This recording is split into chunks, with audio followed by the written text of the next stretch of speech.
नमस्कार साथियों।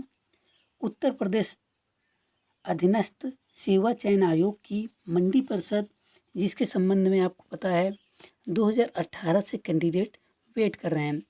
हम आपको एक ओवरव्यू दे देते हैं। पहले दिसंबर 2018 में इसका नोटिफिकेशन रिलीज़ किया गया और जो यहाँ पे एग्ज़ामिनेशन डेट जो रखी गई है 22 मई, मतलब कि आज रखी गई है।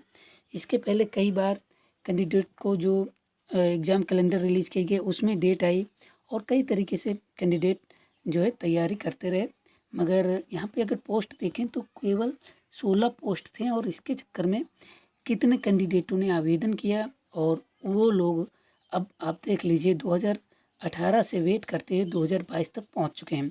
हालांकि अब नए सचिव आए हैं, लग रहा काम थोड़ा सुचारू रूप से चलेगा, क्योंकि जो इन्होंने परीक्षा की डेट दी थी, परीक्षा की डेट इन्होंने दी 22 मई कैलेंडर में और उसी दिन इसका एग्ज़ाम कंडक्ट कराया जा रहा है गया, मतलब कि।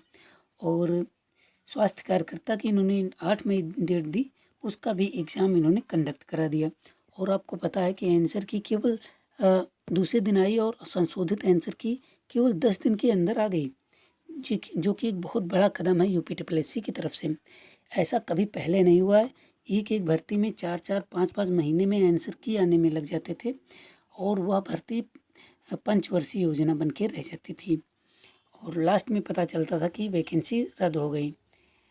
आपको जान के आश्चर्य होगा कि जो वीडियो की एग्ज़ाम में 2000 कैंडिडेट जो सिलेक्ट हुए, उसमें सभी लोग धांधली वाले नहीं थे, कुछ लोग मेहनत करके भी सिलेक्ट हुए थे।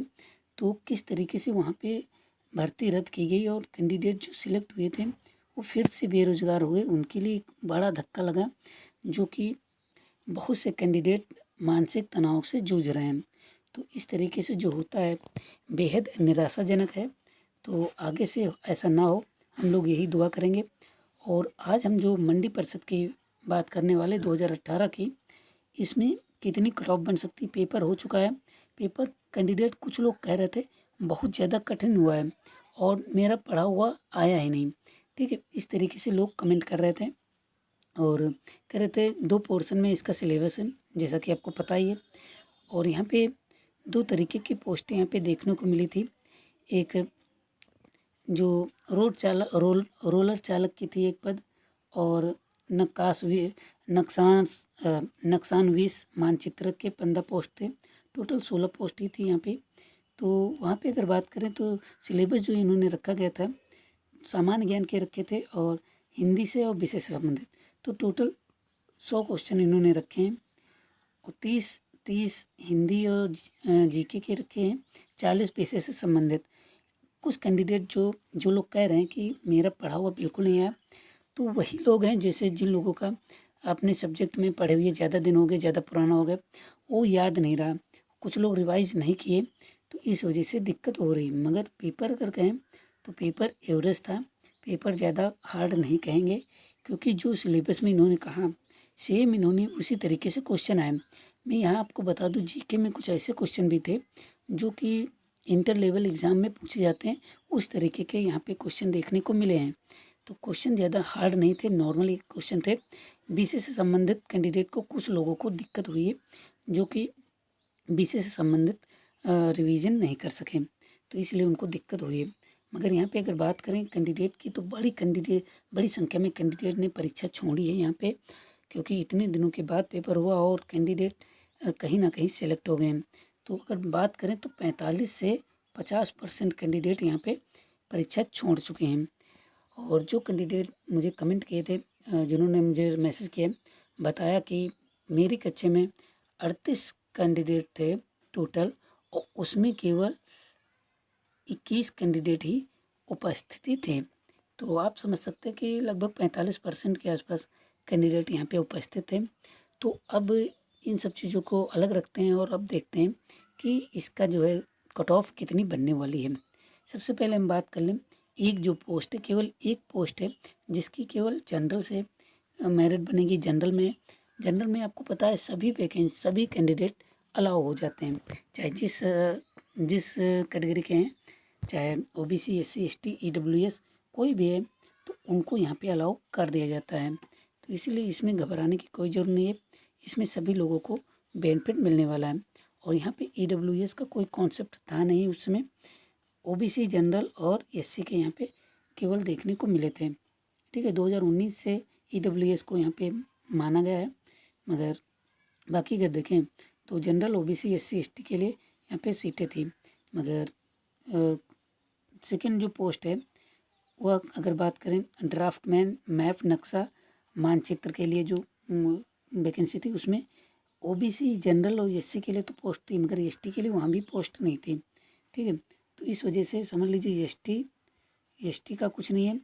ठीक है, और PH वालों का भी कुछ नहीं है। ठीक है, तो ये हालांकि यहाँ पे PH वालों के लिए आवेदन मांगे गए थे, मगर ड्राइवर में PH अगर उस तरीके से PH है तो उसको यहाँ पे अलाउ नहीं किया जाएगा, ड्राफ्टमैन में ज़रूर अलाउ कर दिया जाएगा। तो इसीलिए PH की भी कट ऑफ बन सकती है, जो कि लंबौत क्षेत्रीय आरक्षण मिलता है। तो अब बात कर लेते हैं यहाँ पे कितनी कट ऑफ बनेगी। फर्स्ट जो केवल एक पोस्ट है उसमें कितनी कट ऑफ बनने की उम्मीद है। तो अगर बात करें यहाँ पे मंडी परिषद की पहली पोस्ट केवल एक पोस्ट जो है, तो उसमें सिलेबस तो सब में सेम ही है। तो इसमें जो कट ऑफ बनने वाली है, तो पेपर की प्रकृति को देखते हुए अगर देखें तो यहाँ पे अगर 70+ अगर कैंडिडेट अचीव कर रहा है, एक कैंडिडेट, क्योंकि एक कैंडिडेट को उठाना थोड़ा बड़ा मुश्किल काम है, फिर भी हम कोशिश करेंगे कि 70 के ऊपर अगर कैंडिडेट ने यहाँ पे अचीव किया है तो उसे जो है सिलेक्शन मिल जाएगा। हालांकि यहाँ पे जो योग्यता मांगी गई थी, मतलब कि DL होना चाहिए हैवी 3 साल का, और व्हीकल रिपेयर करने का नॉलेज भी होना चाहिए। ठीक है, बनाने का हाई स्कूल पास होना चाहिए। तो इस तरीके से थोड़ा हार्ड थे। तो यहाँ पे जो लोग उस तरीके से थे तो उन लोगों को, जो लोग कहीं काम कर रहे हैं वही लोग यहाँ पे आवेदन कर सकते थे। तो वो लोग ज़्यादा पढ़ नहीं पाते हैं। तो मैं यहाँ पे अगर मान के चलूँ तो 50 के आसपास अगर है तो मुझे लगता है कि सिलेक्शन हो जाना चाहिए, क्योंकि एक पोस्ट के लिए कट ऑफ डिसाइड करना थोड़ा मुश्किल होता है। मगर फिर भी मैं मान के चल रहा हूँ अगर 50 क्वेश्चन आपके सही हैं तो हो सकता है आप उनमें से एक ही हों जिनका सिलेक्शन इस पोस्ट के लिए हो जाए। अब अगली पोस्ट के लिए अगर बात करें तो ड्राफ्टमैन मैप नक्शा मानचित्र के लिए अगर बात करें तो यहाँ पे क्या है, जनरल के लिए 8 पोस्टें देखने को मिली थी। तो 8 पोस्टें यहाँ पे क्या मांगा गया था, हाई स्कूल होना चाहिए था और डिप्लोमा इन सिविल इंजीनियरिंग होना चाहिए। ठीक है, और भी जो चीज़ें उनको लगती हैं वो ये मतलब मूलभूत चीज़ें, सिविल इंजीनियरिंग में डिप्लोमा होना चाहिए, और इसके समकक्ष भी मांग लिया गया था कि अगर समकक्ष चल जाएगा। और क्या समकक्ष मांगता है वो तो आयोग डिसाइड करता है, और आप लोग अगर किए होंगे तो आपको पता होगा। बाकी हाई स्कूल तो कंपलसरी था। तो यहाँ पे अगर बात करें 8 पोस्ट के सापेक्ष तो यहाँ पे कट ऑफ जो बन सकती है 45 ± 5, इतने नंबर कट ऑफ बन सकती है ड्राफ्टमैन की। और अगर OBC की अगर बात करें तो OBC की 4 पोस्ट हैं यहाँ पे। 4 पोस्ट में अगर बात करें तो OBC की 42 ± 5 यहाँ पे इनकी भी कट ऑफ बनने की उम्मीद लग रही है। अब बात करें अगर SC की तो SC की कट ऑफ जो बन सकती है 40 ± 5। ठीक है, यहाँ पे टोटल 3 पोस्टें इनको मिली थी। 3 पोस्ट में यहाँ पे अगर देखें तो 35 से 45 के बीच में कट ऑफ बन सकती है। ST के लिए 0 सीटें थी, इसलिए उसको बताना बेईमानी होगा। फीमेल की अगर बात करें तो फीमेल में कट ऑफ बताई जा सकती है, फीमेल की कट ऑफ भी 45+ हो सकती है। अब बात करें अगर PH की तो PH की कट ऑफ जो हो सकती है, PH की कट ऑफ जो बनने की उम्मीद है वो बन सकती है 39 ± 3, 39 ± 3 इतनी कट ऑफ यहाँ पे बन सकती है।